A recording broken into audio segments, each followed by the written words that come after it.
I am so ready. Countdown, 3. I don't know how those companies effectively stay in business in the future.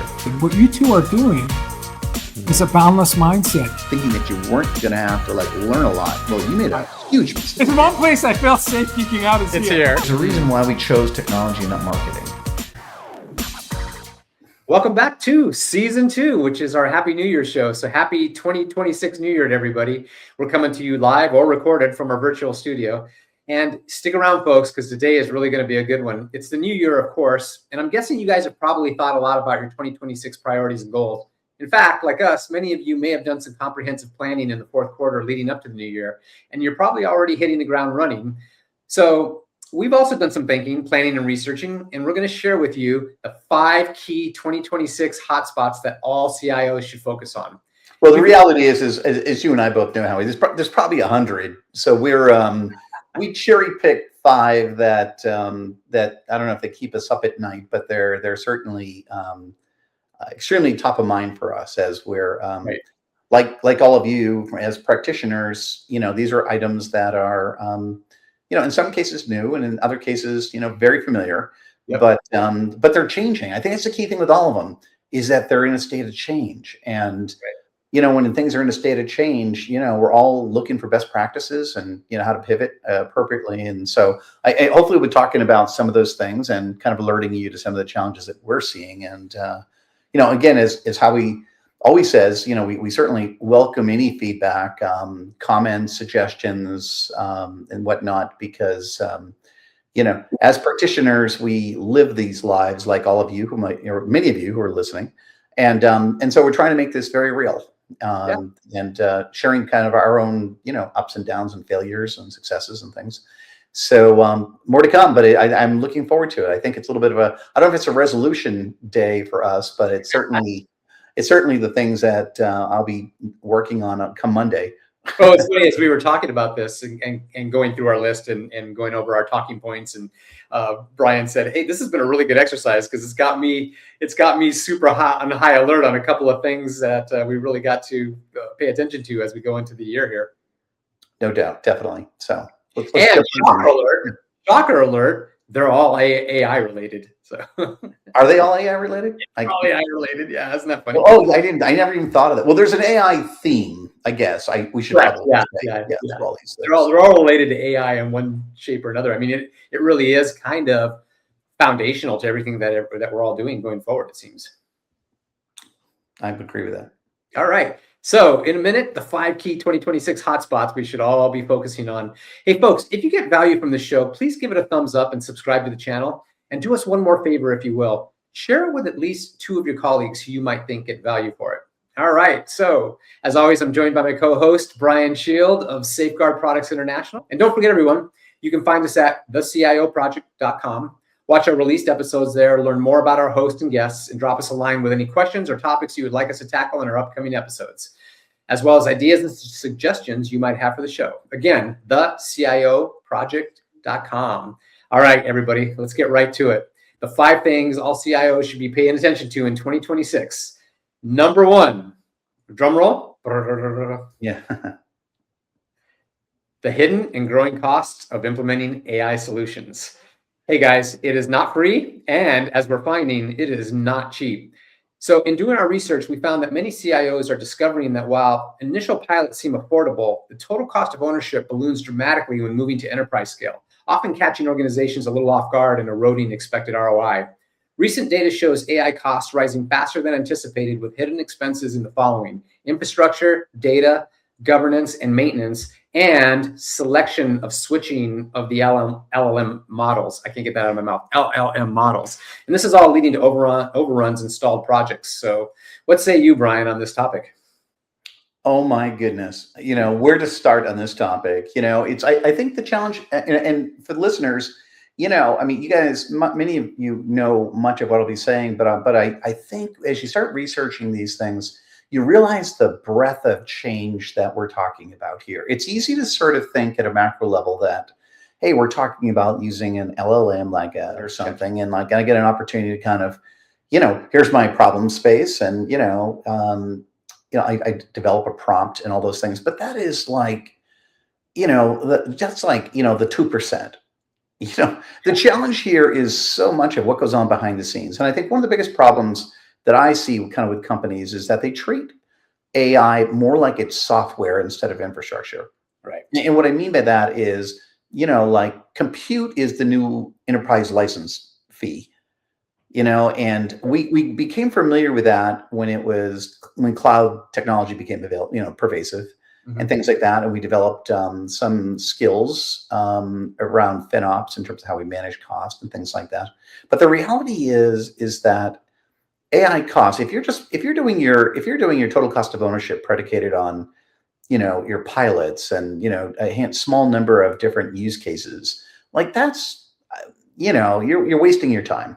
Right. I mean, we've seen statistics, as where just basic AI is exceeding budgets by 25 to 30% on average. And there's no surprise there at all. If you think about it, like in order to have a successful, solution, right, you had to have arrived at sort of hopefully an effective use case. Well, all right. Well, in the past, like we would do business requirements and we would define what those requirements are. And we would then sort of, determine, what the ROI might be on a given project. Well, a lot of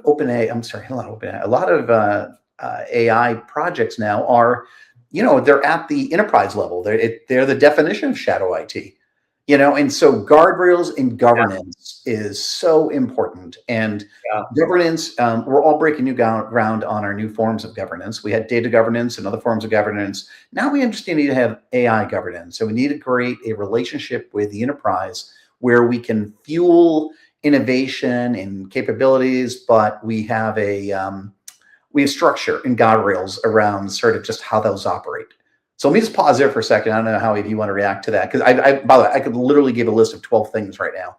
Well, one of the things we wanted to talk a little bit about was the example that you had, Brian, of going from 70% to 90% on switching LLMs and the time spent on that. Can you tell us that story? Yeah, I mean, I don't know. I mean, the 70-90 thing, I mean, let me just park that for just a moment. I mean, I think when you start thinking about the variables that go into all this is when you start thinking as the differences between cloud computing as well as just traditional enterprise, say app dev and things. The reality with this one is that there are so many things that are now variables that used to be constants in many ways, right? Like now it's not even that you may have picked what you think is the most appropriate LLM to solve your problem, but but they change, and the data changes and the information that was trained on changed. And so now, are you really implementing just the LLM, or are you moving more toward a RAG model like a Copilot or something where you need it to kind of be refreshed with your data so that, you don't have data drift, and so that you're not trying to get answers to problems that it hasn't been trained on and things. And it's really understandable to the average person, which is, if what's a good example? Like streets are always changing, right? They're adding new streets, so you have to update the maps.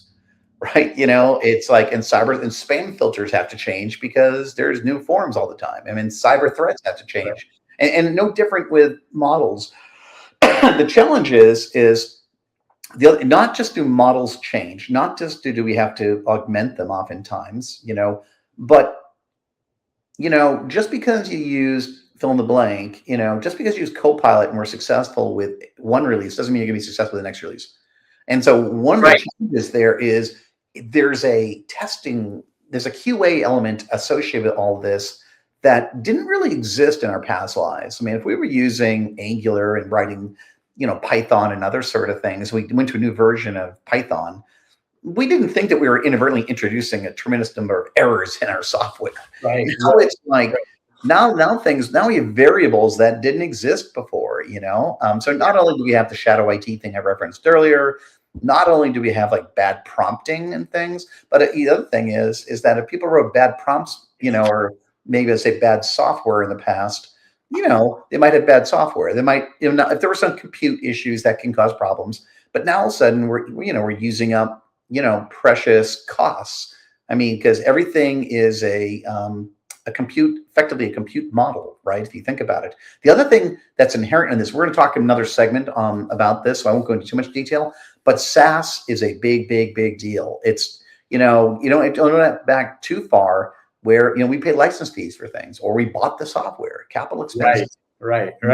as Salesforce and others, ushered in the world of SaaS, that's great and everything, but now another variable, and now every one of those products before was sometimes the calculations of your license costs and everything else were complicated. Well, they've just been up, ratcheted up a few notches, and so we'll talk more about that one but it's another variable kind of in terms of why costs are not as predictable if you think about like how they were in the past. Yeah, I mean, I'm really hearing a kind of a stacking of things going on here. So like, the shadow IT thing is really interesting because I mean, it's not like shadow IT wasn't there before the AI projects, but just recently we did our own AI inventory, right? And it was kind of eye-opening as to how many projects were going on around that theme, right? It's kind of like, hey, I think we can do AI for this, and hey, I think we can do AI for that, and having to really reel in the governance for that has had overhead, right? So there's that. Yeah, I mean, it's shadow IT, as you pointed out, has always sort of existed, but it's now become exponentially easier, right? Because in some ways, many people, especially people that are early to leveraging LLMs, use it like a browser, like a more sophisticated browser in many cases. Right. And especially if it's a RAG model where it's getting, being augmented with some other newer information, you can kind of get away with that, on some levels. But as people start to convert those into functioning GPTs and other things, there's a cost. Those are that software kind of quote in production, and right. and like so like did they test it? Do they understand the accuracy of it? Is the underlying data quality sufficient to really rely and depend on these different findings? The software that was being written and everything. So I think there's a big burden on companies like ours and others to first it starts with education. In awareness, because like cyber, as you and I were talking about offline, like these are not things that you just kind of wake up one morning and understand. Like we're still learning, and there's a tremendous amount of power in the user's hands right now, right? So literally, writing their own agents, writing their own apps, spinning up their own databases, those types of things are going on, and it's got that's spinning up a lot of compute power, right? Well, and you and I never, it's funny you say that. And by the way, we probably should, preface this segment with, or this podcast with, we're huge advocates. So we're not, all these things that we're talking about are not meant to be like, oh, woe is us, or, these are reasons why you shouldn't do it. It's just more like go in with your eyes wide open, because there is a layering effect here. Like people didn't, we never had to think about compute. Or if we did, we thought about it at a IT level where we could actually do FinOps and understand kind of compute costs and storage costs and other things. Now, some of those things are being done at the enterprise level, with or without sometimes IT involvement and governance and things like that. And so it's going to put, FinOps is, in my mind, just woefully not ready for what this is going to usher in. We now need AI ops, and we need, AOps, FinOps, and all these other things need to all come together. And just a little prediction here, but I'm sure bigger companies are already doing this. But if you're any kind of medium-sized company, you're going to need a human being whose job it is to keep track of all this, because these, these are numbers that are growing. As we said earlier, I think they're growing at like a 25 to 30% clip annually now, year over year. And so, just like with cloud, like, when we first introduced cloud, as in the past, we might have a cost overrun of, oh, my bad. I left those things running over the weekends, and I left them over running weeks. And I didn't realize I wrote bad SQL, and oh, I'm sorry. Was that $50,000? My bad, and, and people and most companies have sort of evolved, to kind of understand those challenges, and, with some kind of alerting and setting thresholds and other sort of elements of observability. But AI is going to usher in a whole new, less traditional model. And we're all going to be learning at a rapid clip here. And and I think companies are already realizing that. We're seeing that companies are abandoning, and we'll talk about this more too, but they're abandoning a lot of pilots, which I understand completely. Right. Yeah, right. Because there was kind of this push for, let's do this AI pilot, let's do that AI pilot. Now it's a little bit more of a let's go straight in, agile, and fail fast, right, and fail forward. Yeah, I mean, it's like anything else in life. It's like when we have different guests on this show, and we're talking to CIOs. Almost every one of them, at some point, says, "Oh my goodness!" Like it's sort of the same thing. It's yeah, we're using new technologies and things, but if you took a successful CIO from 10, 20 years ago, they could still be very successful. It's just that they just new things to learn a little bit. Will replace sort of moving to a web, moving to mobility, leveraging the internet, cloud Yeah. with AI, and it's all the same all these same variabilities, and well, the same, but new variabilities and things, but the same different premise, which is our underpinnings are moving. And when I say think of it more like infrastructure than software, it's not like you're just buying a license. It's like you're buying a license that's a variable license, and Right. users With a meter running. right. And like, all right, so one of your users implements what we think is a pretty effective generative AI application that you maybe even have visibility into it fairly well, and you've done some little bit of check and balances on it and things. It goes into production. Like, I mean, we normally, when we put things into production, we might look at sort of compute costs and other things, but we're not. Now you got to keep track of like how many people are using it, and what are the results sets that are coming back? Are we caching information? Are we doing what? There's little tricks and tips that you can do, whether it's kind of inwardly focused versus consumer focused and things like that, to kind of like, mitigate, if you will, sort of some of the variability in things. But these are all skills that we're all going to have to learn that few companies probably have, deep benches understanding it today. No, but I think at the same time, we're all sort of like screaming down the path together as we go. Yeah, no doubt. And no is not an option. It's not like, oh yeah, it's like, oh, I'm not going to do it. Yeah. Or like, hey, Mr. CEO or whoever, like, we're really not ready for this yet. So, my recommendation is let's just pause for another 6 to 9 months. Like, they'll be looking for a new person in your role, and the end. So Philip, if you would for a minute, I know we could probably spend an hour talking about this. What are you all doing on the QA side? And how is that changing, and what is that going to look like, kind of in summary, in terms of dealing with the nuances of the AI development? Yeah, I mean, well, maybe just before you get to QA, I think the most important step, a very important step, is what you said earlier, which is vetting the use cases.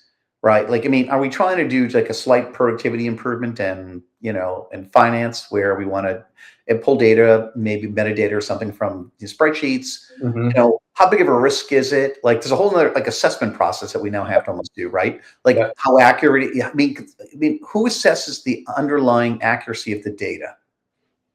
Right. Yeah. I mean, we did that historically because we were the ones that integrated the software. Right. Now all of a sudden, like, people could generate, some a GPT kind of thing against data they may have access to. So I think it puts a premium on data quality and also scoring your data, so that people know when I'm pulling certain data that this is highly vetted, high quality, maybe highly perishable, content. How old is it? Things like that. And is it third party data? Is what level, is it first party? Like, there's a whole another series of vernaculars that I think folks are going to need to understand. But anyways, so there's kind of like the governance. These are all governance things, right? And so, so we're implementing or refining, I'll say, kind of like an AI Shark Tank internally, right? To sort of do a better job of vetting these. And the point there is not to not approve things. The point there is to make sure that what we approve, has an ROI that makes some sense. I love it. Is this Shark Tank thing kind of like modern day governance? Yeah, it is. It's just that I think what we're trying to do, though, too, is I think many companies are doing, it's not just us. Right. I think we're trying to do it right now in a little bit of a lighter touch than we might have in the past. Like, when you get a bunch of disciplined IT people working with business executives who've been, doing this for years, we've all kind of developed a cadence and a methodology for doing these things together, working with end users who think they have a good idea.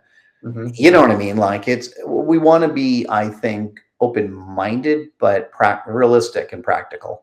Right. you know, so that we don't, it's so easy because we've experienced this internally, right? Like you could bang your head against the wall thinking like, okay, I got a use case. I'm going to evaluate a couple different decisions. I'm going to leverage fill in the blank, Claude, you know, Anthropic, you know, or something against it. And you find out that it addresses 70% of your problem.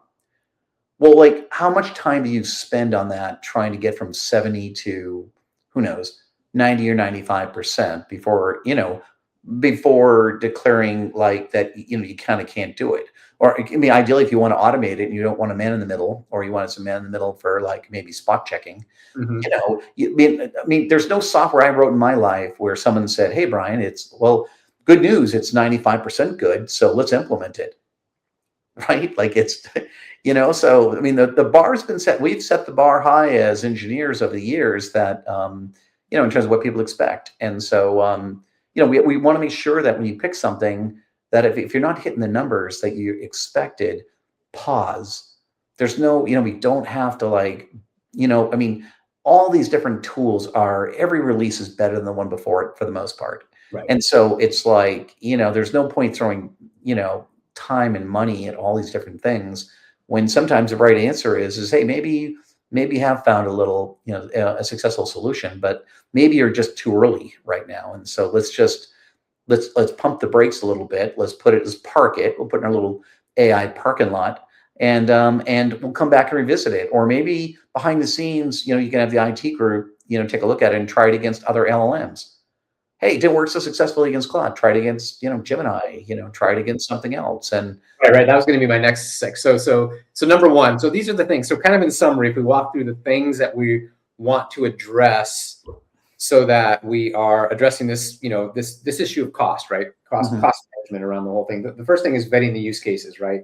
And this kind of, in your case, you guys have birthed a little bit of a Shark Tank type media that you guys are doing, which is kind of fun and modern, yeah. Thing. But you know, you're assessing the quality data, right? Accuracy, all this, the ROI, right? The ROI coming into it, and also really leading into the planning in really choosing the right LLM or the right LLM combo has become something that really has become critical, right, in the planning. Well, yeah, and when you're choosing the LLM, and for most of us that are in the cloud or operate most of our things in the cloud, you're not just choosing LLM, you're kind of also choosing the cloud platform effectively. Most of this is going to sit on, right? So, you know, maybe using AWS and a Bedrock, which we do a lot of, or Azure or other sort of things. So, well, wouldn't you say in that case, most people kind of have made their bed a little bit, right? They're not necessarily spread out across multiple platforms. They're not necessarily on and Azure all the way across the board, right?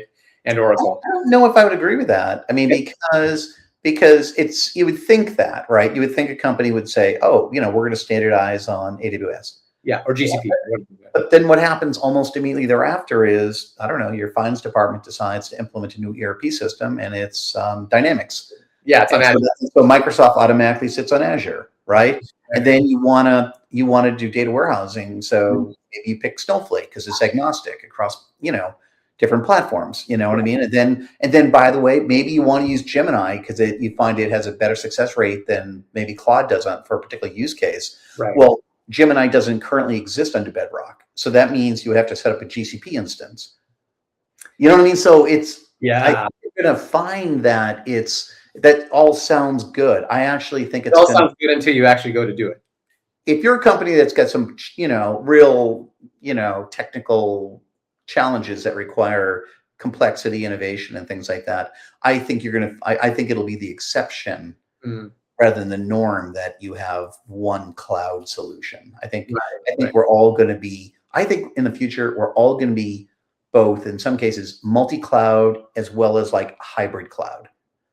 You know, so, you know, having that sort of relationship with whether it's a third party, you know, or your own data center type of thing, kind of like, when do you need to put something in the cloud? I mean, because the bottom line on all of this isn't just all these other variables, but part of that variables is cost, right? And so, you know, do I do it in my own data centers? Do I have a relationship with a, you know, a partner type of thing, a co-location partner or something nearby?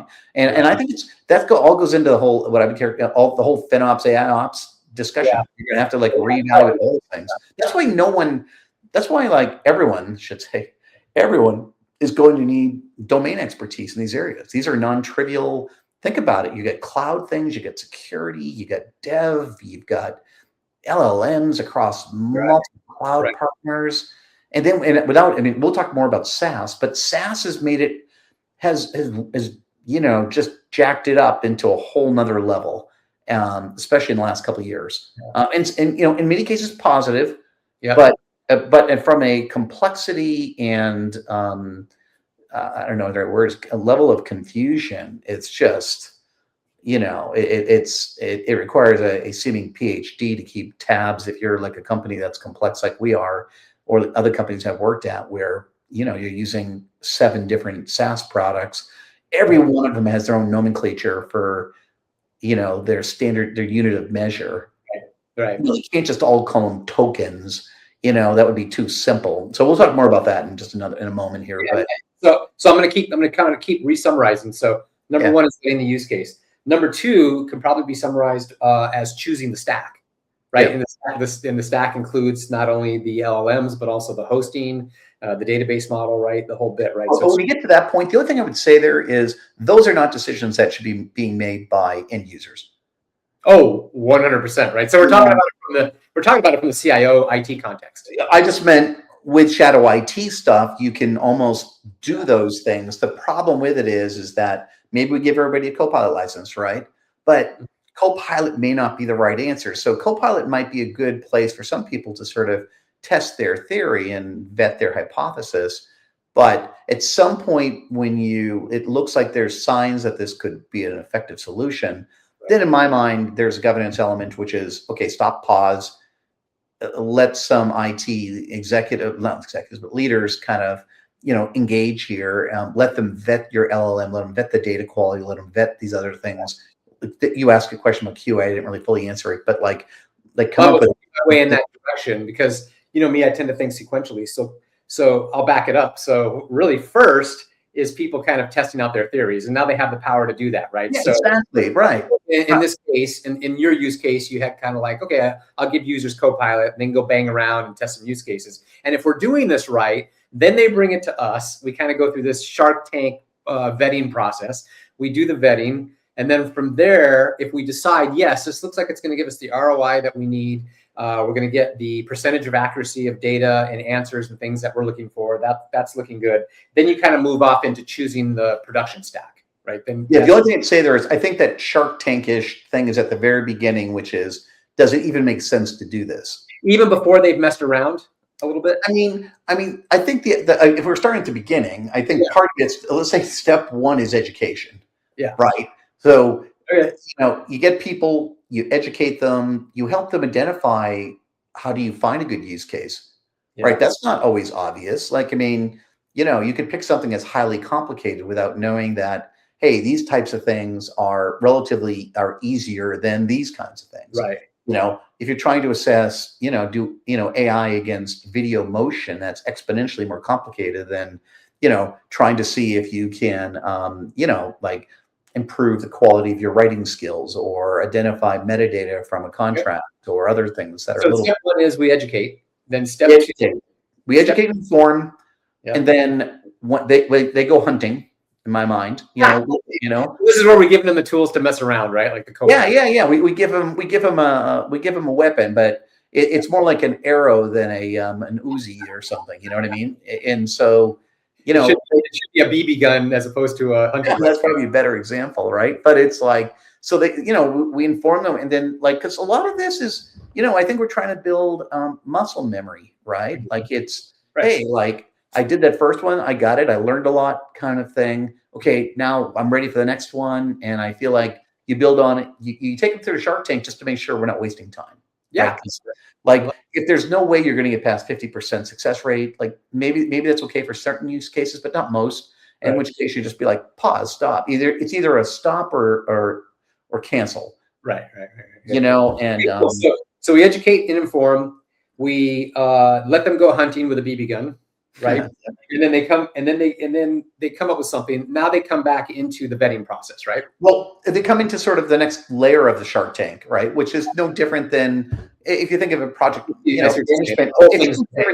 In some ways, if in our world, if projects get approved, they really kind of in some ways go into a version of the the PMO process, right? Because now it's a real project, real resources, money's being spent.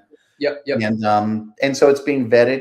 It's obviously not. The way I think of it is, it's not being vetted in the same sense that we're looking at, obviously, a highly complicated or highly expensive solution that we might be operating on the business. But we basically, I think we can look at it with T-shirt size. Is it small, medium, or large? And if something's large, then it doesn't belong with a BB gun, because you're going to use your BB gun on like an elephant. And you're going to find it doesn't work too well. So we move them through the PMO process, and then once approved, we're going to go into the design process, correct? Yeah. And the nuance here, a lot of this is very similar to what we've always done. Like Rob Strickland said in our last show, the more things change, the more things stay the same. So a lot of these things are common sense, age-old, tried and true processes, right? So all of this, but there are nuances, right? The stack is different now, right? Choosing the LLM combo, the hosting, the things that we were talking about, these, and data accuracy, data integrity, those kinds of things are things that we need to think about now. And I think it's fair to say that the bulk of the costs, because even as you're evaluating a project, you have to look at it like, is this for internal consumption or external consumption? What's a security posture? Because we're opening up another, potential threat vector, if you will, right? It's like you said it before. What's the data quality? What tool are we going to use? But at the end of the day, even when it goes into production, it's going to require visibility and observability, right? Because you're going to have to keep tabs on what does it cost. It might be a really good answer. By the way, it might be a really effective solution when it's being used by, 20 people in a finance department. Maybe it's a horrible decision when it's being used by 2,000 people in a large corporation. Right. All sizes don't fit all. Yeah. Right. Scalability, although we nowadays have somewhat seemingly limitless levels of scalability, it also comes with a price. And that's, again, not one of those things that's, usually sort of in the domain of your traditional business folks. Right. And in all the other nuance here that is a little bit different than where we were in the past is the metering, right? Is really understanding what the operation of this particular application is going to cost us as we go metering forward, right? So that and that's where we're going back to the FinOps and AI ops, if that becomes a thing. It's like somewhere in this, I'm still driving it forward though, like from conception down to where we're actually operating it, because from the design point, we're obviously going to go into dev and QA, so it's going to be more traditional dev and QA. But there's some nuances about the QA, and that's the part that I wanted to pick your brain. Yeah, all right, so here's a nuance. All right, you tested, everything looks good, and and your data changes, right? So now you want to make sure, you're maybe using a RAG model so that you're getting, retrieval augmented generation, so you're getting updates. So maybe the best use case, best example of that might be like Copilot, right? So you add 12 new PowerPoint slides to your PowerPoint presentations, maybe in your respective directories, and you want to incorporate those within your decision-making process. That's all good. Right. The other thing is new releases come out, right? And so just because something worked under the prior release does not mean it works in the current release. Right. And also we've had some examples recently, I heard one of our guys talking about, and we were talking to Ben yesterday. He said almost the exact same thing, where they had certain functionality that was working with ChatGPT, with Chat 5.0, and then when they went to 5.1, it went backwards.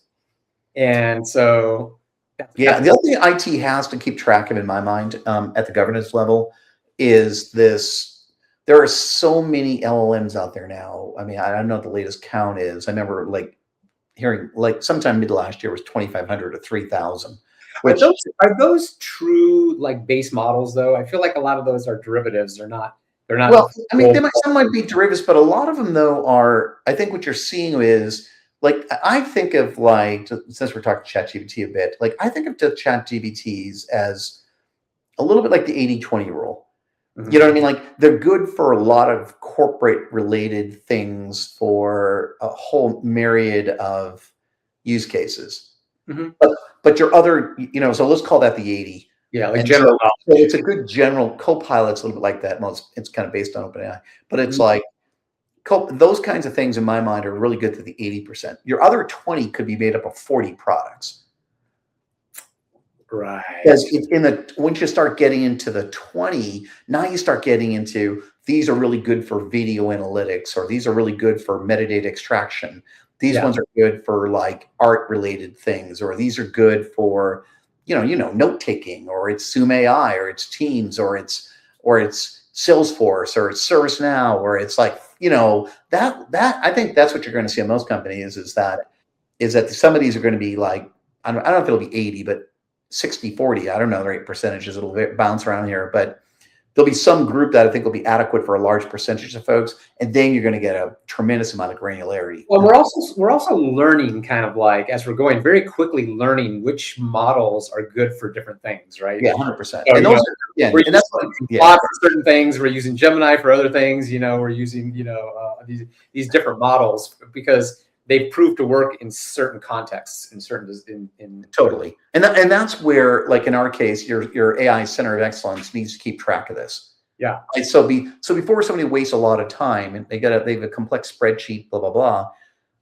they should be going to these folks or working with them. And hopefully this comes out of some of the Shark Tank component, which is what LLM should I start with? Like, because it's exactly, yeah, really, really, really easy. When you get stuck a little bit in that 80-20 rule I mentioned, that, armed with a Gen AI hammer, everything's a Gen AI nail. And not only is it, so some of these things, by the way, could very well be better solved by traditional software development efforts, right? Yeah. Or other forms of AI solutions and things like that. Everything isn't Gen AI as much as Gen AI is pretty, significantly inclusive of many things. But anyways, yeah. So long list of things. Yeah. I think the key takeaway, though, for a lot of folks is that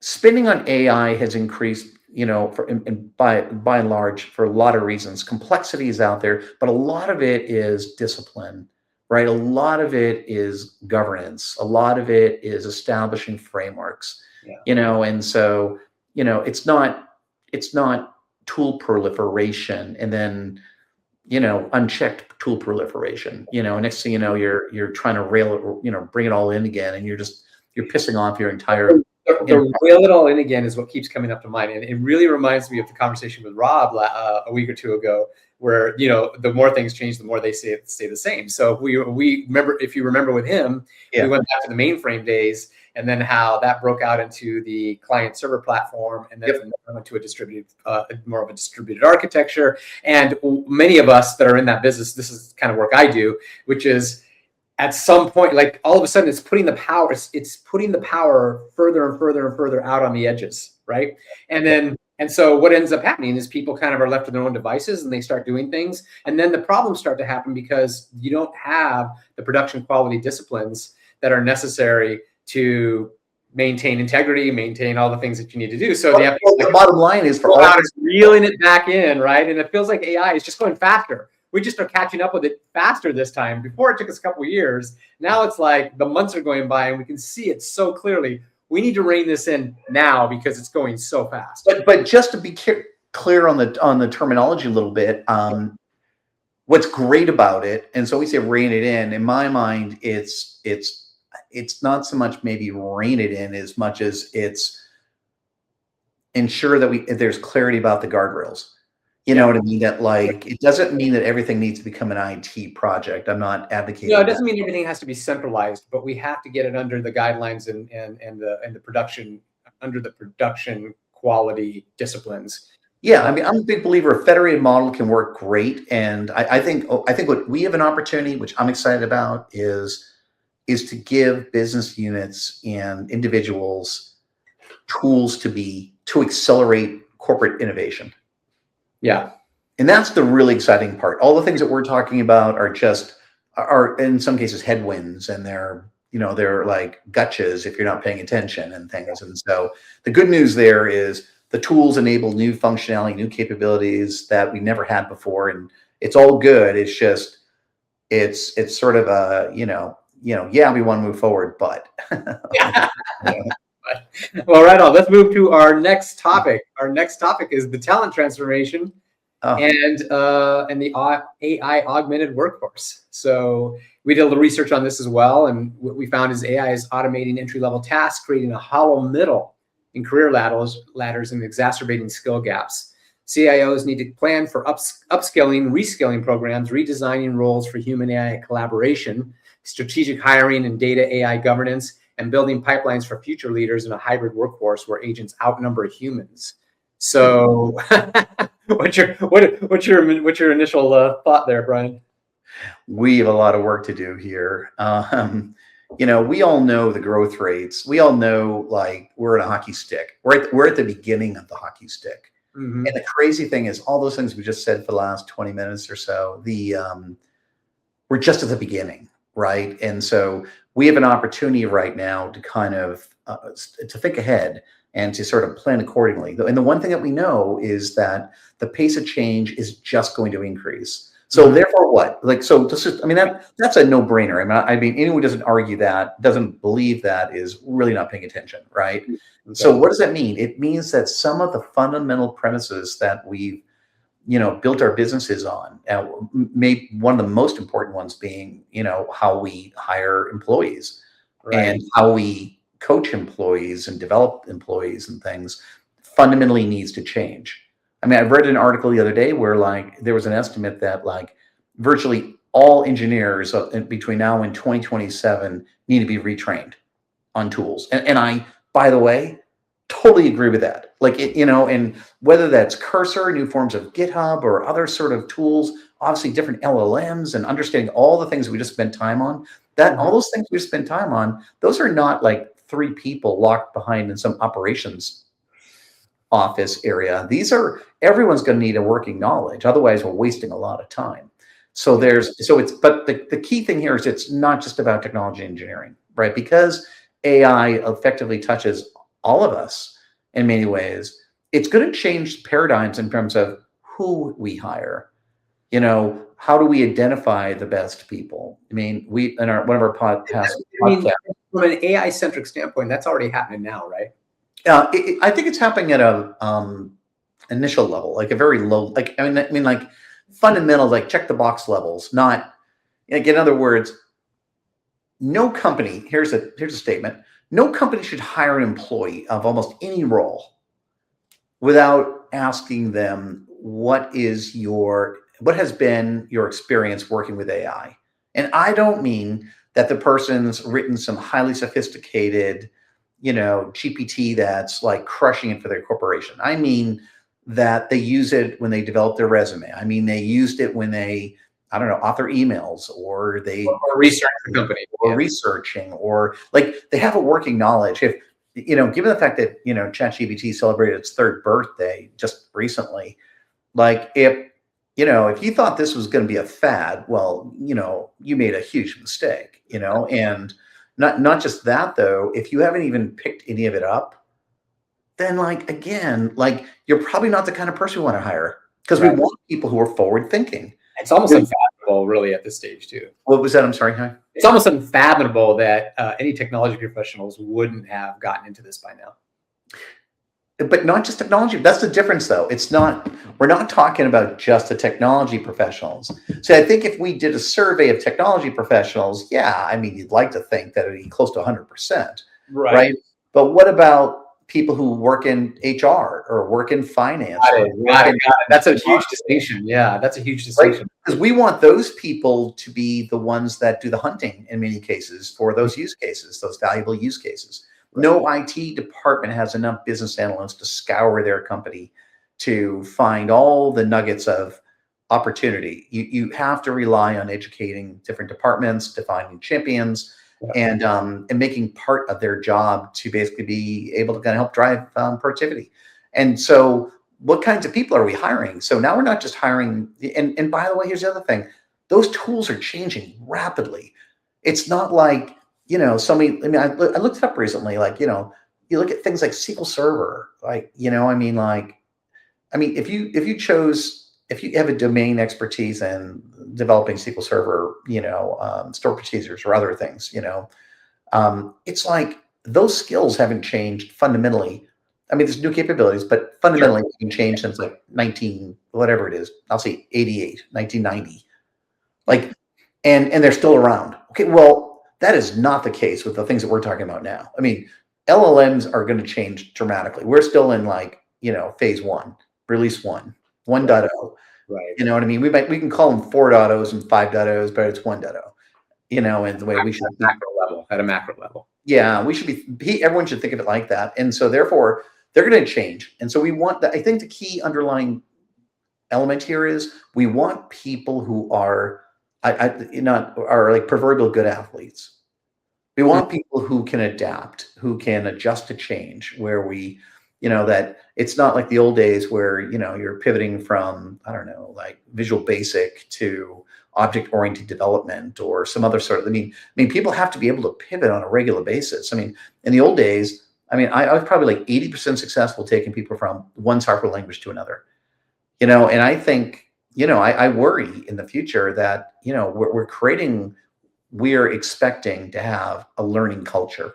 And so I think, you and I have talked before about when you go back in our respective careers, we both worked at large companies, at different times, and they spent a lot of time and money on leadership development and fundamental education, understanding culture and understanding key, attributes that they thought were successful in driving culture. Those things are going to I don't know. I think the successful companies are going to have to revisit all that, because this is a great, this sea change that we're going through could be a great catalyst for bringing back education. Because I know you've been talking about it a lot. We've been talking about it a lot with our guests, where it's kind of like we really need to, like, the CIO's role is evolving yet again, or continuing to evolve, to bring back in the education, and not only to his organization or her organization, but the organization as a whole.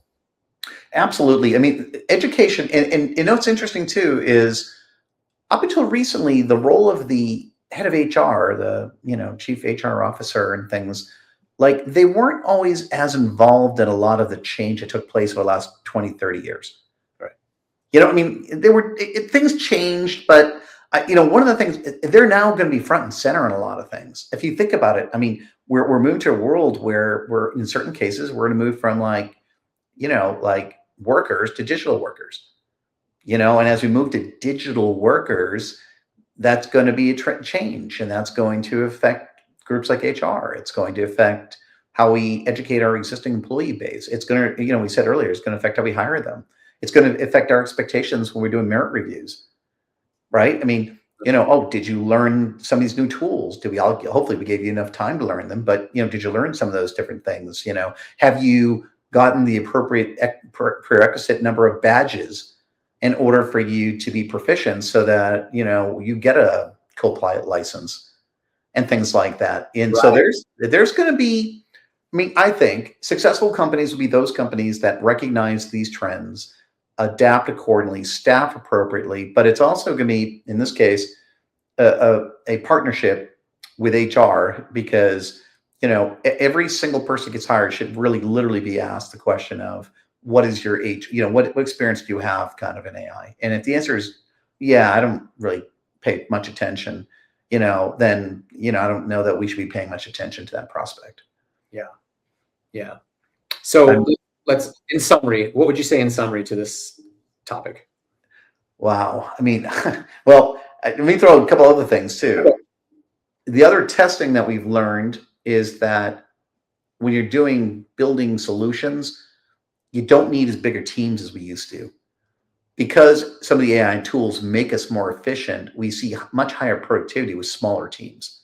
Right. So even like how we staff, maybe on the engineering level and things and related skills, is going to change considerably. Right.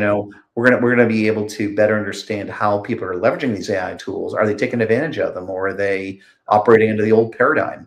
Right. That's going to have an effect in some respects. Hiring cycles are going to change, right? Like the skills are going to change, and the kinds of people we want to bring in that are change oriented, I think is going to be another pivotal change. And that's even before we get into like agentic things, Right. and so, which, is going to have a very profound impact as well. So, I mean, it's all good. I think the key thing is that if you're listening to this, do some research, find your head of HR and, maybe the recruiting team, and start having dialogue about, how some of your policies and practices need to change to kind of be in alignment with kind of the new world that we're going to be living in, because That could be the action item that one takes from this conversation. Right. I think so. And all these other things are just very, very readily accessible data points that you can. I mean, it's not rocket science to sit there and go like, okay, we're early in 2026. Yeah, where do we think some of these tools are going to be in 2028? And then be like, okay, like is this org structure and this org model and our hiring, retention, and education practices in alignment with what's going to be needed in order for us to deliver on some of the future value that, aspirationally at least. And if the answer is no, like start making changes now. You don't want it to be a cliff, Right. Waiting just creates the cliffs, Good. All right.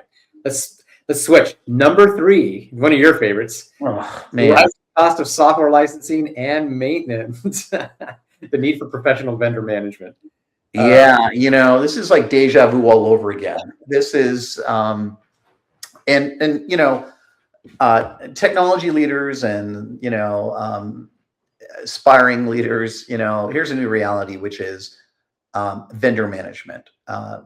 Vendor management is so important. And it's funny, like I've been doing this for a long time. And I would say that we historically, up until fairly recently, really looked at vendor management as sort of a bit of a time permitting kind of exercise. It's like, oh yeah. We want to identify, strategic relationships that we have. We want to identify like best practices and, a vetting process for how we keep good vendors and all these things. Mm-hmm.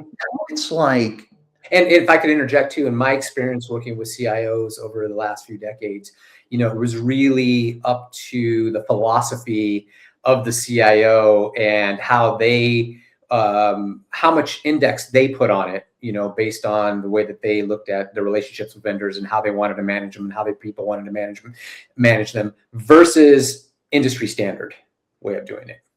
Right. Yeah. And so why are we saying all this? Well, because software is undergoing a transformation.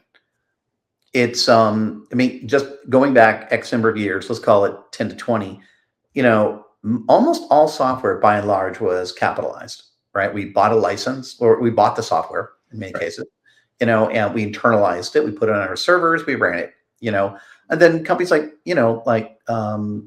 Salesforce and others came out and, evangelized the software as a service model, which required cloud capabilities and things. And that's great, by the way. That's no harm, no foul. And we're big users of all those and big advocates of those as well. But AI adds another wrinkle. And the reality is, over the last minimum of 3 years, but more for most of these larger companies, like probably 10 in certain cases, like they've been dabbling behind the scenes with AI because there are very few software products out there that are not better with AI. You know what I mean? Like, and it depends on your definition of AI too. Even if it's just developing sort of learning behaviors and understanding, being able to differentiate between who's using this and, what persona am I dealing with right now? Am I dealing with, Brian, the CIO, or am I dealing with, someone in the finance department? The point is though, is that these AI companies are trying to recoup their AI, and that is driving up the cost of AI. I'm sorry, well, AI, but also driving up the cost of software. And so you got to pay attention to it. It's the fastest growing line on most people's budgets. So you've had a lot of the cost increases that we've been seeing as we've been going from budget cycle to budget cycle, and these order forms and contracts that we have with vendors. Every time we come around, we're in some big negotiation of the cost. What I hear you saying is a lot of that push on their side is because of the investment that they've been making in AI, kind of under the covers and in the back. Yeah, they're trying to recoup their investments in many cases. And the hard part that we're living in right now in this kind of, I'll call it Gen A 1.0 model, Yeah. is that where I think you're seeing a lot of people like me and others that are frustrated is they want to recoup their investment, but the quality of their solutions has yet to rise to the level that warrants the investment from a consumer perspective. Like, in other words, yeah, they're doing some interesting things with AI, and that adds, like, we might look at it like, oh yeah, it's like 5% more value. Well, what if they're charging 25% more for the licenses? Yeah. Like, you know what I mean? You're kind of like, whoa. Like, no, this is good, not great. You know, and I think that's kind of what we're seeing in many cases is that, yeah, there's improvement, but not the level of improvement that we would look at. You know, I mean, I'll tell you a funny story. Like, when I work with different startups, you know, in the AI space, I remember having this conversation at the Red Sox. I was talking to one of them, and they had a product that was pretty interesting, and it could do some kind of clever things and with your expenses and things like that. Did really remarkable analytics and whatnot. But, and I said to him, I'm like, wow, that's interesting. You know, I'm like, what are you charging? And by the way, it was a little bit of a generic tool that could do a lot of things. So I should say it like that. And I'm like, what are you looking for? And they're like, oh, 100 grand. And I'm like, no way. And this is annual I'm sorry. This was annual subscription. Yeah. And I remember telling them at the time, I'm like, you know what? I'll pay you on a per use case basis. Like, you know, you can do something with expenses that has $20,000 worth of value. I'll pay you $20,000. You know, you got another use case that you can do that has 30,000, same thing. But I'm not paying you 100 grand just for the opportunity of seeing whether your tool will work across, you know, 8 or 9 other areas. That's like putting like the R&D on me. Right. In my mind. You know, I don't mind doing some of it, but I'm not doing all the heavy lifting. And I mean, there's a lot of problems. There's a lot of challenges out there. Plus, like, a lot of them are cheating. You know, there's a lot of them that are implementing AI in their tools that has marginal value, but they're using it as an opportunity to drive price increases and stuff. Yeah. You know, Yeah. The other thing that's unbelievably frustrating, and this is both cost and complexity or confusion, and I alluded to earlier, is like no two AI products are the same, even even at the SaaS level, right? Like, if you look at it, like, you know, Snowflake, you know, uses credits, right? You know, others use credits. Some of what do they call it in ServiceNow? Tasks. They measure it in tasks. Yes. You know, the complexity is nutty. we had a product to Workato that was average monthly rows, additional rows, or what, average rows. And I remember, I'm like, what? And the point only is that if you added up all your SaaS providers, which are all variable costs, you add them all up, it's complex for the average like technology people. Like it's like no two things. I remember like Snowflake is complicated to me. I mean, you can do like, oh, okay. Then it's like, oh, here's how AWS works. Oh, okay. This is Azure. Oh, great. Okay. And as you start going through all those things, it used to be that the product cost blank, or the product is, like a little bit of some of the LLMs right now might be like, oh, here's the average, here's the cost, per user per month. Yeah. Or remember the enterprise license where you're like, okay. Yeah. But now trying to like buy, when you start getting into like credits and tokens and assists. It's assists. This gets back to the FinOps / FinAI ops that we need to do so bad. And it's a big part of what makes that complicated.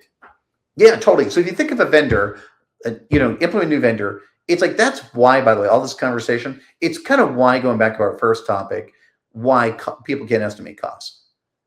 Like, I mean, we've now moved to a decentralized model in certain cases, or at least a federated model. It's not all IT driven. Yeah. B, there's variables and the cost of the tools. The tools are changing. There's training costs. There's RAG update costs. There's variable costs across the entire stack. Yeah. And that's kind of why when you're assessing these, a little bit going back to the first point, it's really kind of like more like assessing infrastructure than it is like assessing like software. It's much more like infrastructure where you've got a lot of these incremental variable cost elements that you kind of need to get your head around. But anyway, so I guess the point in all this is that, is that you have to understand your vendors. You have to manage your vendors, or they'll manage you. Now, here's this, not just will your vendors manage you, they'll manage your budget for you. Mm-hmm. They'll all be like, oh yeah, let me, Brian, like, you just need another 1,000,000 tokens. And, and that's the other thing too, like, but what your average person doesn't realize, like every edge employee, is that a lot of these tokens, if you will, like there's a cost, there's a unit cost associated with those. So when you create when you build a GPT, or if you're doing some, what's the word I'm looking for here? Sorry. Anyways, I'm blanking. You can edit this out for me later. Or not. Yeah. Well, I'll just say, I guess where I'm trying to go here is from a software, when you're engineering your prompt engineering things, the size of your prompts matters. The size of your replies matter. Right. The compute on the server matters, and people are not thinking about those. Caching matters. Like, are these internal or external solutions? Well, I mean, it's hard enough for your technology employee or worker to understand that stuff today. It's almost impossible for your end user to understand that. Yeah, think about it.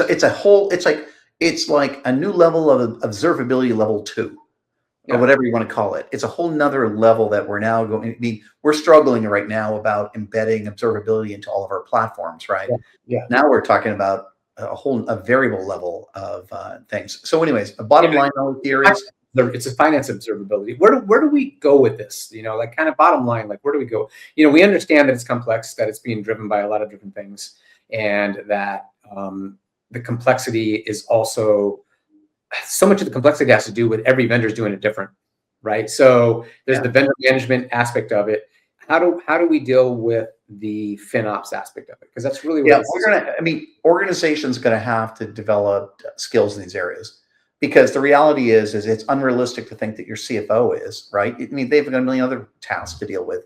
And at some point when you're doing your budget and you're trying to explain to your CFO or CEO why it is that to do this particular project is going to cost another $250,000, and because you start going into like credits and variable cost items and compute and these other things, like their eyes are going to roll back in their heads, right? So it's like, and GPUs and all of that stuff. Yeah. So it's gonna, unfortunately, it's gonna fall, because we're the closest to it. It's gonna fall in IT. Actually, unfortunately, it's a part of our jobs, but it's gonna fall in IT again, to have another level of effectiveness in this area, like, so that we can kind of educate. A lot of it comes down to education. As our worlds get more complicated, I mean, the reality is most senior level executives, other than IT, they don't really want to fully understand how the sausage is made.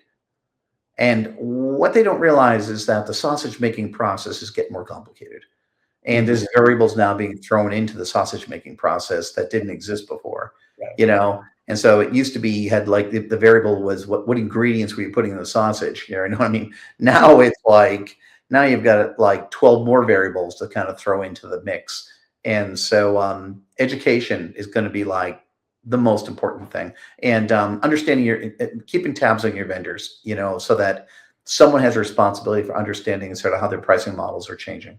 Right. Because as the pricing models change, they have a really highly scalable effect on us, right? Like like a micropayment change, for something that's getting millions and millions of hits, or driving millions, or multiple mega terabytes of data usage, is going to have it's going to be another hockey stick. Yeah. And, trying to predict those and understand those is going to be hugely important for all of us. Right. And so, kind of in summary, you can see why this is number 3 on our list. Yeah. And the other thing too is, here's the other thought, like, you're going to need to understand for all of your vendors, like, what is their AI?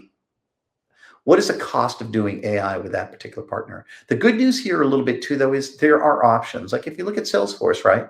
I mean, they could do some really pretty amazing things, with Agentforce if you're trying to embed something within your Salesforce application, right? That's great.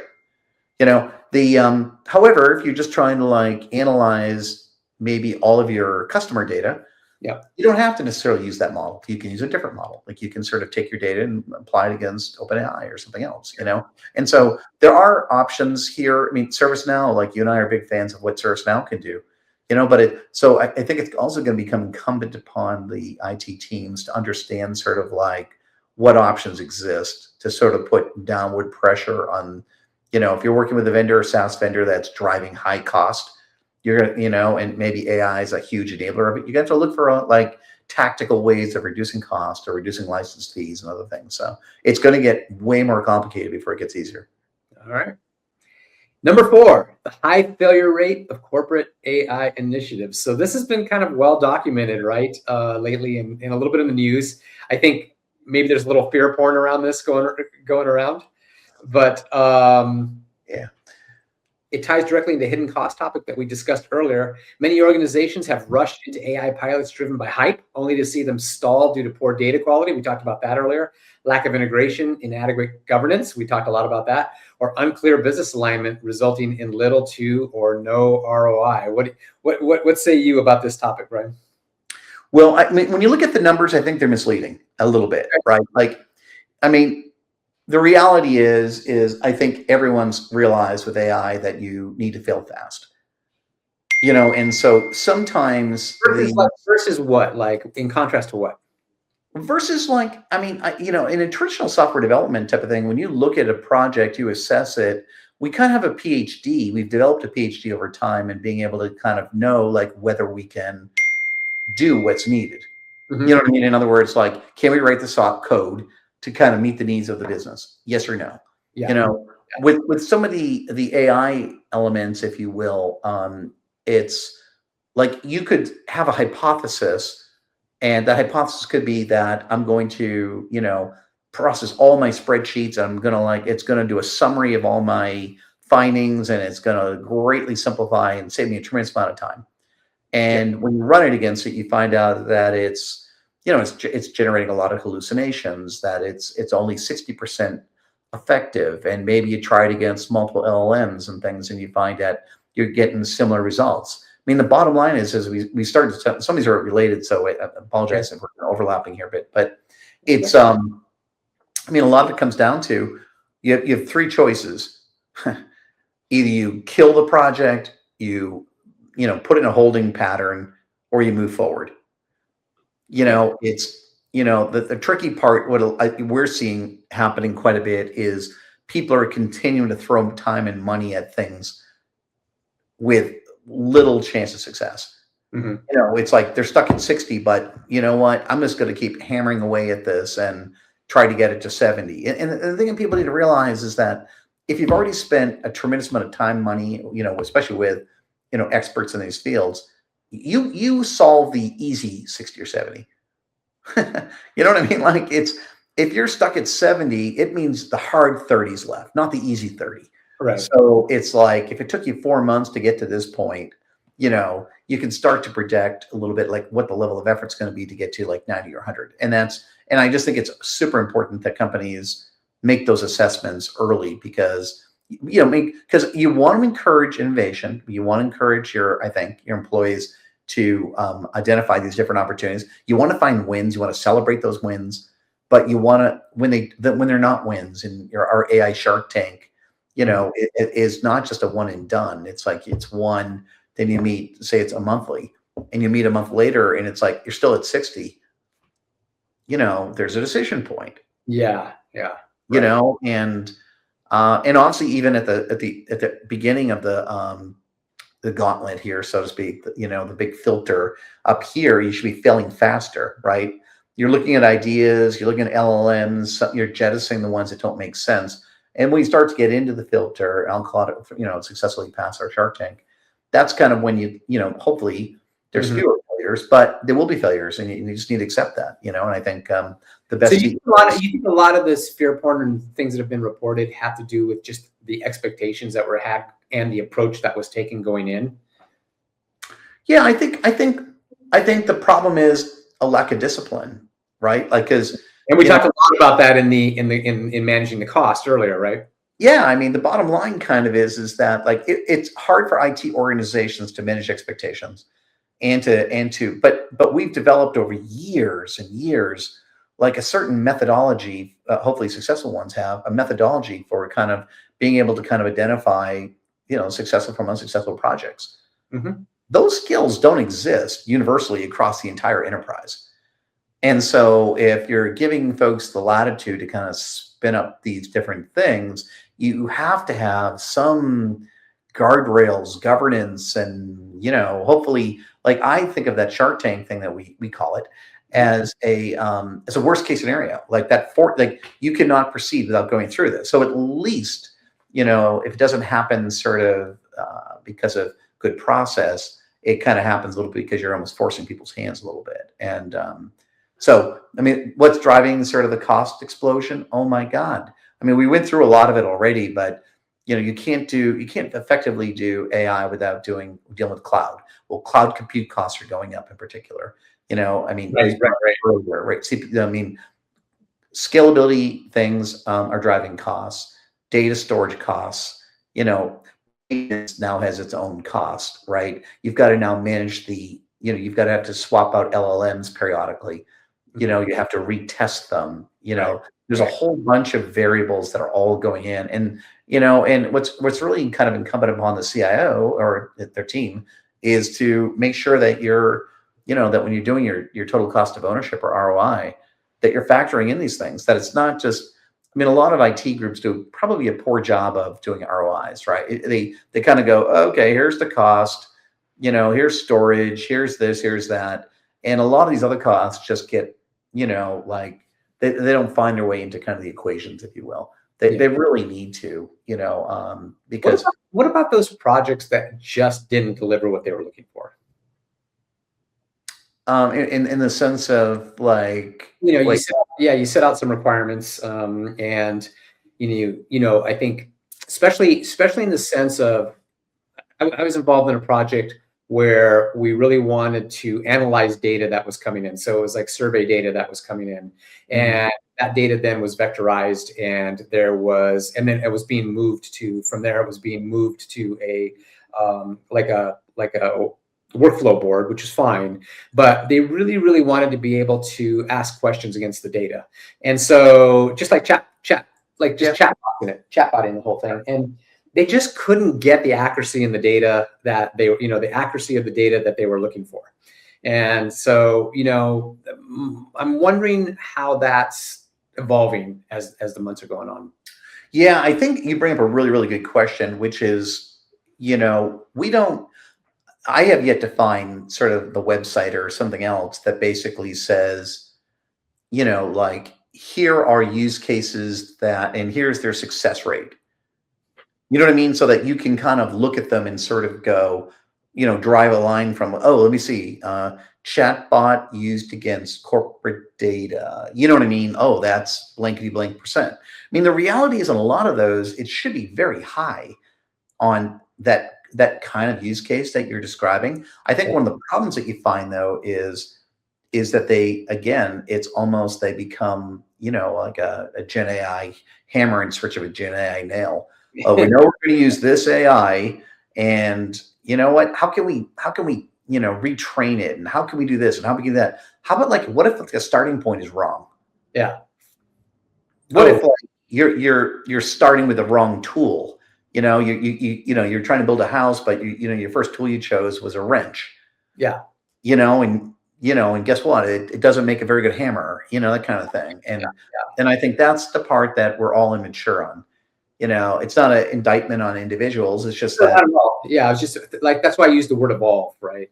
Right. Well, that's why I say we're at 1.0, AI 1.0, version 1.0, because ask these same questions in 2 years, and everyone will like roll their eyes how obvious this is. Like, if we're asking this question 18 months from now, people would be like, well, where have you been, right?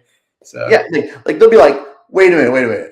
You were using that LLM to try to do a chatbot? Like, oh my goodness, like, You were vectorizing that data as opposed to using the API, blah, blah, blah, oh blah. my, like you were trying to retrain your, your internal corporately developed LLM versus using a external third party with, a RAG model. Like, Right. what a Yeah, so, knucklehead. I mean, what I hear you saying is a little bit of this is, hey, this is, from a corporate, AI has been around for a long time, and obviously the investments have been being made on the provider side. But when you look at it from a corporate standpoint, it really has been like the last 12 to 18 months from a corporate standpoint that people have been jumping in and really trying to solve business automation with the whole thing. So we're all learning right now. We're all in a big learning. 100%. That's why you have to develop a, I think, a competency or a comfort of failing, right? Yeah. Because, And I you're mean, just if I could summarize, your yeah. definition of failing fast is Oh, it's early. It's like, take your hypothesis, your use case, do some preliminary testing, gather the results. It's kind of like, your kids when they're taking a science class and they're doing an experiment, right? It's like, what's your hypothesis? What steps have you taken? How did you evaluate it? Like, it's like going through this very much the same process. Like, but you almost have to give them like a template. Like, what problem are you trying to solve? We're trying to solve this problem where we're going to extract data from all these spreadsheets. We're going to, it's going to summarize all of our analytics. Okay, great. Like, what is the quality of the data? Oh, it's high. Is it high? Oh, it's medium. All right. So again, oh, it's medium. Can you make it higher? Oh, yeah, we can. Maybe that should be your first step. Mm-hmm. You know what I mean? Or do a sample size that is accurate. Run it through your process. Oh, that works really well for the accurate data. Great. So step one in the project may not be, let's whack out some code or a prompt and things. Maybe step one really is what do we need to do with our data to get it to a better place? Right. And I think, and I think the biggest difference is that FinOps, which, we all developed in IT some muscle memory over the last 10 years or plus, around clouds, so that we understand, things like unit economics. We understood capacity planning. We understood, some of the variability elements around compute associated with the cloud. Now we have all those, and now we have business-led initiatives versus IT-led initiatives. Okay, that introduces like a whole nother variable. We have unpredictable usage. Like, understanding how much something's going to get used is not as obvious as it used to be, right? I mean, so now that's another variable that we have to kind of consider, right? And then there's other elements around people that, and different levels of sophistication and things like that, because now we've moved toward this, this decentralized kind of model in certain cases. And so, again, none of these things are an indictment. I think it's ultimately just part of the learning curve, part of the process. Yep. But the reality is it's gonna put real pressure on CIOs and their teams to understand these variables, to build governance practices around those things, to educate like the daylights out of all these different things. You can see, it's funny because I can see the sprint, I'm looking at the sprint on the screen right there, and you can see how all of these topics today, they all tie into each other, right? And so, this is such a great list to be focused on, because all of this is important to solving this. Because I really feel that I think you're right about what you're saying about the way that, this kind of fear porn, and that really there's a lot of data here that's misleading. I really think that we are failing fast. A lot of us out there, almost all of us out there, I'll even give credit to say all of us are out there, and we're learning really, really, really fast. And it's not going to be very long before this isn't going to be a headline anymore. We're going to have kind of figured out how we do this. Yeah, what's going to be a little bit different though, Howie, I think, is that I agree. What's going to be different about this one than other ones is that like the variable is going to keep going though. Like like again, we're at 1.0. Yeah, more variables keep getting added. Yeah, but like the trick's going to be 2.0 isn't going to be like our normal 2.0, which is just like a slight enhancement. Yeah. 2.0 could be a radical departure. Paradigm shift. Well, like we were talking about it earlier, right? Like digital workers and understanding all those variables. Like most companies are not, I mean, some are, but those are like very, very early stage. Like what can a digital, what's can a digital worker do? I mean, it's like, I mean, some companies are making great strides in these areas, but like understanding like what is your future digital human workforce? What does the best digital human workforce look like in your company if the next 3, 5, 10 years? Right. That's, I mean, think about that for a minute, right? And that's a great segue into our next topic, by the way, because great segue into our next topic, which is number 5, evolving cybersecurity threats in an AI-driven world. Why don't you just keep going with that, Brian? Yeah, I mean, just going with what we were talking about, digital workers. I mean, Howie and I had an opportunity to work together, years ago, and I think about, we had a relationship with an kind of a farmed out support organization, as you may recall, and Yep. and it worked fairly well initially up to a certain point. We were trying to outsource tier 1 support, Mhm. and And we were, if I could add to that, yeah, really trying to drive up the percentage of tickets that were solved at the tier 1 level. right, tier 1 resolution Tier was 1. kind of our intent. Mhm. But two things happened that I think also apply to cyber and apply to where we're going. One, we had dedicated resources initially, Mhm. and so we had dedicated workers, and so so in our brains we thought, you know what, they're dedicated. That means they're sort of almost like an employee. We can train them up and educate them so that they can now have access to a growing level of systems and elements of our infrastructure. Mhm. They chose to go with sort of a more variable workforce of people who might support us or support other people. So then all of a sudden our confidence level wanes. We roll back access to certain things that reduces their overall effectiveness because now they can't, I don't know, like reboot servers. They can't do different sort of things. And as a result of it, eventually the business model didn't make sense. We internalized it. But we're going to go through the same thing here. And I'm just throwing it under cyber a little bit because it's almost like we're adding, it used to be your cyber landscape was about systems and people. Right. And now it's going to be about systems, people, and now we're adding a whole nother level with like digital workers. Yeah, an agentic force. Yeah. Yeah, I mean, we spent a fair amount of time that all the companies I've worked at educating employees about the threat vectors that exist out there. And these are humans, and you think of digital workers. Now this is going to be amplified by AI-powered attacks.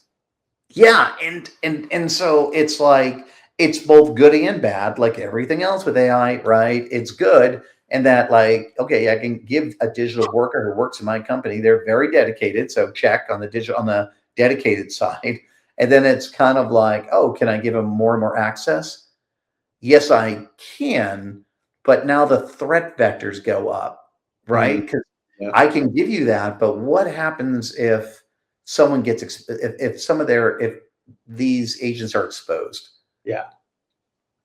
So yes, you can do amazing things in the future with digital. What will happen though is that it's like this constant cat and mouse game, right? Because the defenders will also up their game with AI.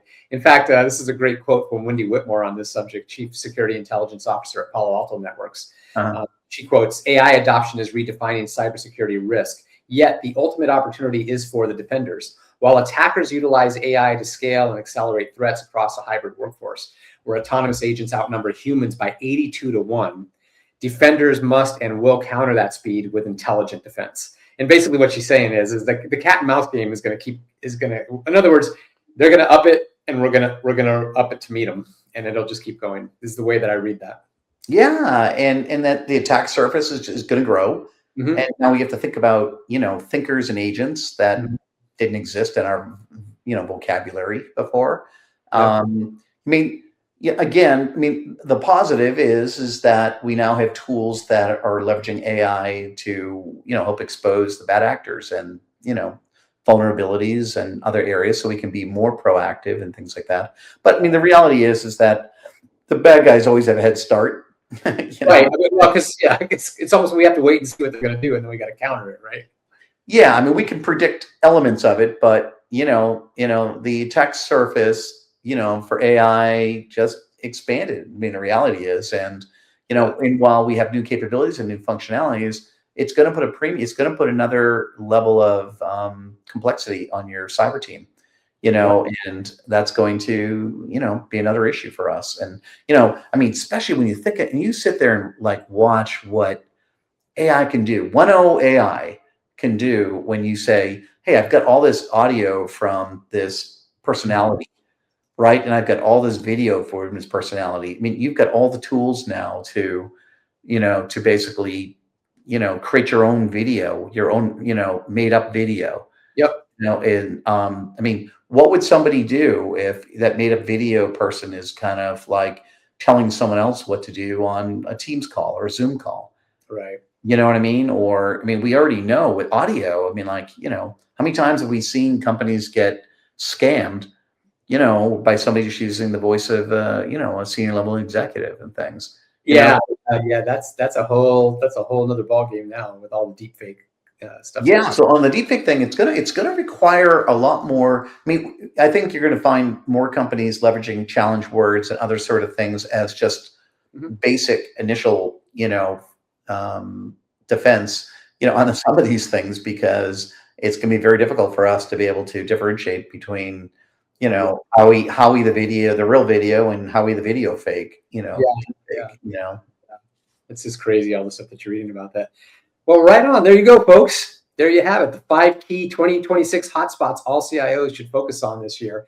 And so AI's hidden and growing cost, the talent transformation within the AI context, rising cost of software, AI's corporate failure rate, and cybersecurity threats. And I think that we feel really strongly that these five topics are really, really create one context focus for the year. They're all interrelated. And it's a very Yeah. exciting, fascinating Somehow time. we were going to have to, well, if given some this model, we should probably just put, AI across the vertical, across all I of know. them. It's like, You know, it's, like, it's funny. I was thinking about how like it's AI this and AI that, and at some point, it's just going to be so ingrained in the way that we do every single thing that you really don't have to call it out anymore. I 100% agree with that. That it's like it's And we're approaching that rapidly. we are. I mean, the thing will be fascinating is the slope of the curve, though, is so steep. My suspicion is we won't be talking about AI as a two-letter word here or an expression, abbreviation, but it's going to be another flavor of AI, right? We won't be talking about AI per se, except it might be, hey, we're now talking about, some new agentic capability that's going to like change everything, or it's, that type of thing. Yeah. So, So there anyway, you have it. share all this with everybody. It's we didn't get into too much depth on the cyber front, obviously, but more of these to come. We kind of use these as a opportunity, Howie and I, to kind of bridge some of our discussions with CIOs and other thought leaders and whatnot. So we hope you find it valuable. And It's definitely a part of the work that we're doing day in and day out right now. This is 100%. And living it. Yeah. Yeah, as practitioners, I think, these are all areas that, we step on landmines. And so hopefully we can, going forward, we'll try to convey both kind of, successes and failures in these areas as we're recommending and realizing sort of the failure fast, impact. It's, we'll share those because I think, something you said, Howie, I think is really important, which is, my suspicion is that, 12, 18, 24 months from now, many of these things will just become obvious, common fare, right? People realize when you're trying to solve this type of problem, that's a saw, and this is a hammer, and this is, what I mean? This is a measuring stick, and this is, today, we've got like a tool belt, and we're not always pulling out the right tool to solve these things. But as our experience grows, and as these things become more part of our day-to-day, corporate business, tools for solving problems, we'll all get better together. So I look forward to learning and hearing from all of you and ways that we can continue to improve. Yeah. Folks, if you got value from this episode, please give it a thumbs up and subscribe to the channel. And do us one more favor, if you will. Share it with at least 2 of your colleagues who you might think also get value from it. And with that, I'll leave you with my quote for today by Sam Altman, the CEO of OpenAI. Quote, AI will probably most likely lead to the end of the world. But in the meantime, there'll be great companies.